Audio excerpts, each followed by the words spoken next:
I'm Derek with Frontline Foam, and today we are looking at the Worker Kunlun. The Worker Kunlun is a brand new release. Little content out there about it currently, but it is a mag-fed, bolt-action, spring-powered blaster.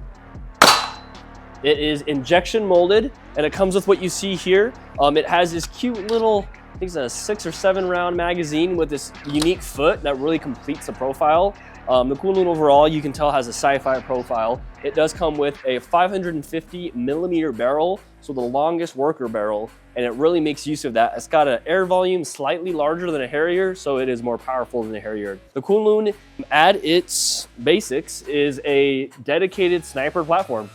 Out of the box, it comes with 2 springs. The weaker spring is a 200 FPS spring out of the box, about 200 to 220. And inside this one now, it also comes with a 300 out of the box FPS spring. I just broke the target. The Kunlun is $200. It's 300 FPS out of the box. I do believe that is the highest FPS I've ever seen out of an off-the-shelf blaster. When you order it, it does come in 2 halves, but you just put on the rails and then put the 2 halves together, 2 screws, and you're ready to go. Out of the box, 300 FPS.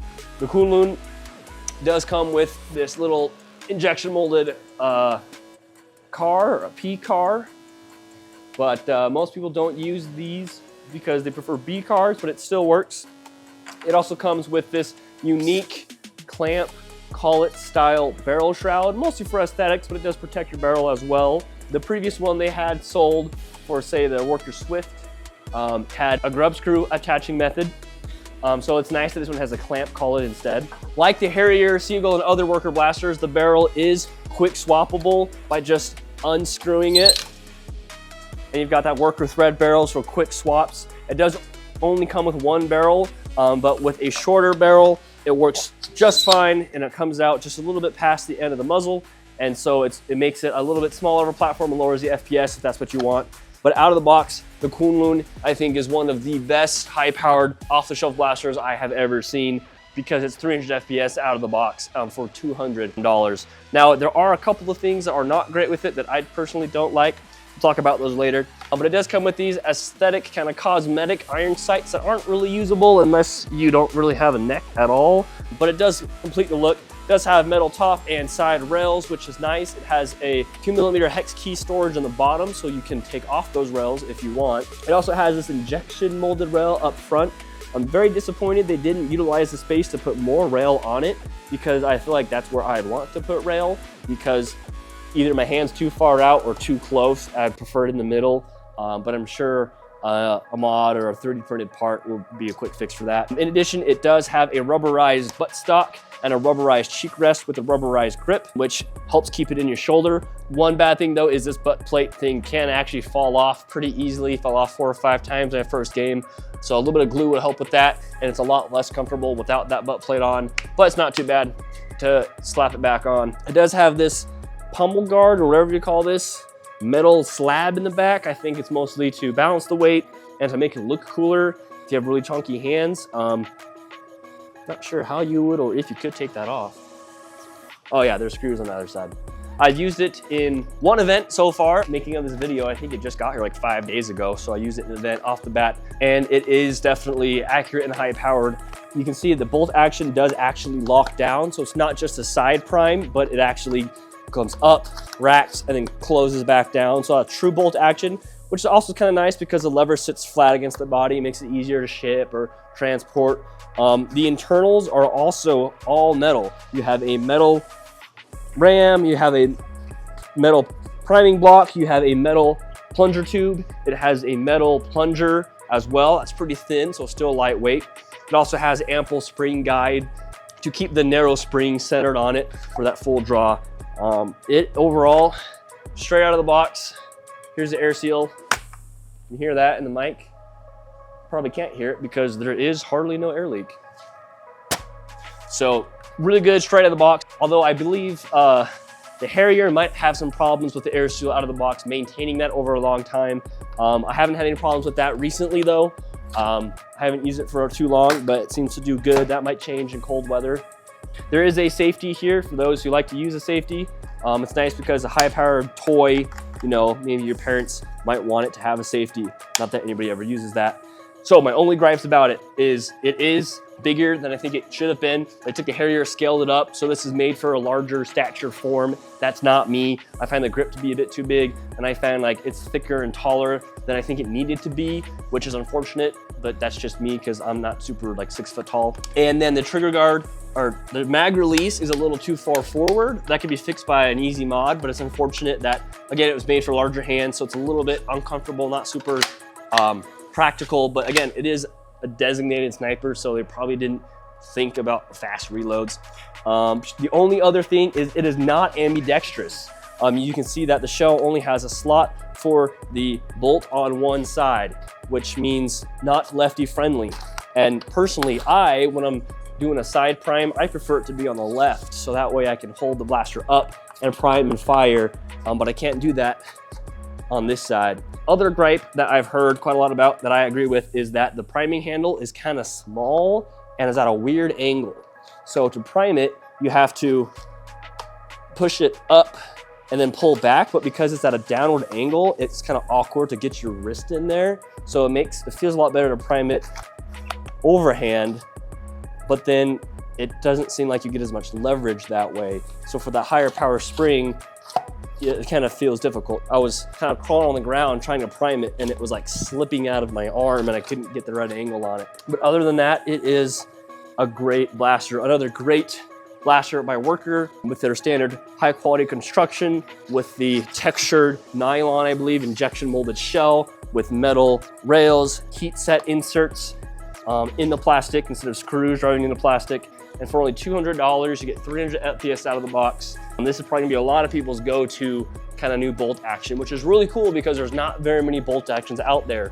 We have a one on this one. Anyway, you have the keyring. You also have the ZWQ bays. You have the B variant. You have the Cynthia.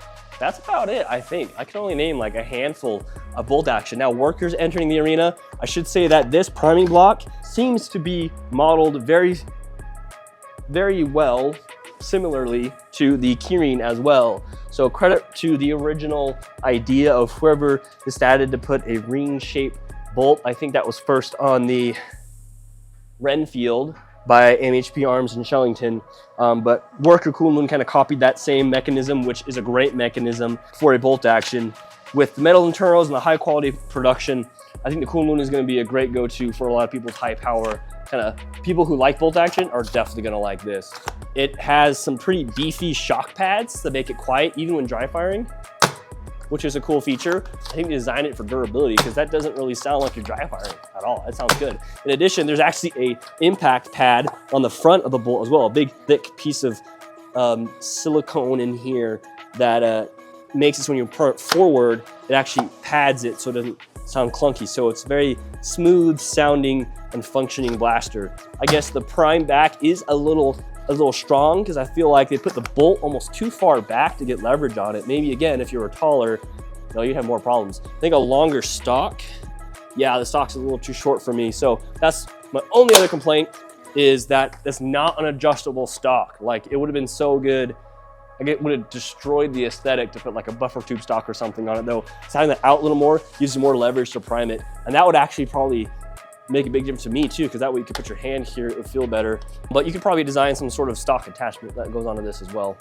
So there's potential for modification. Again, the prime, it feels like it should be out here a little more, you know, like the bays, or let's see, the keyring. Yeah, it's pretty equal to the keyring, even a little more further forward. But because it uses that narrow spring, I think that narrow spring might be causing some deflection instead of a wide spring. Anyway, it doesn't feel super smooth. However, it's pretty dang smooth because they do have a couple rollers on the bolt sled.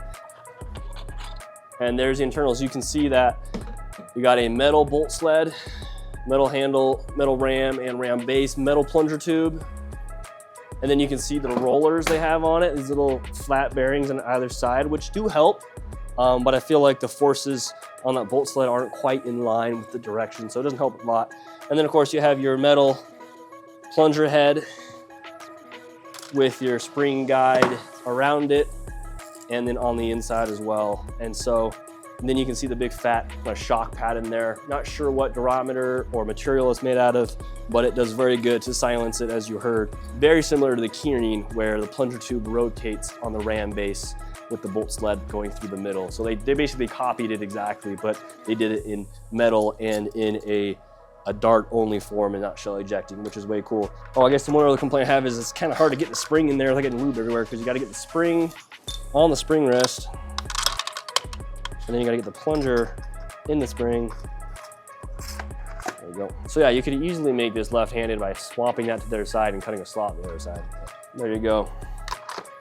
And then you could of course use thumb screws instead for quick swapping, which we do have for the Harrier and Seagull as well. The Kunlun, you got the high quality worker build with the really high accuracy, you know, with the right muzzle device and the right darts. 300 FPS out of the box, only $200. I think Worker nailed it, knocked it out of the park. Only complaints is that it's designed for a larger person to use, and so it doesn't quite fit me. But ergonomics aside, I think it's smooth, it's high power, not too expensive out of the box. I would highly recommend the Worker Kunlun to anybody looking into getting into the bolt action game. That is the Worker Kunlun. It means mountain in Chinese. Should have started with that. But if you like bolt action and high powered, check it out on our site. Should be released by the time this video gets out. Not sure. But like, comment, and subscribe to these videos if you want to see more reviews or hear more about new blasters and where you can get them. We will have these in our shop for sure, because they are high powered and high performance, which is what we do. Also pretty cheap and available low cost, and so that's also what we do. Low cost, high performance, high powered Nerf.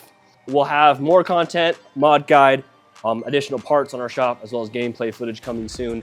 Let us know what you think of the Kunlun, whether you like or dislike bolt action, or you like or dislike large blasters, or let us know what you would like to see, and then we'll see if there's somebody out there who's created it, or something that we can maybe bring more to you of what you like.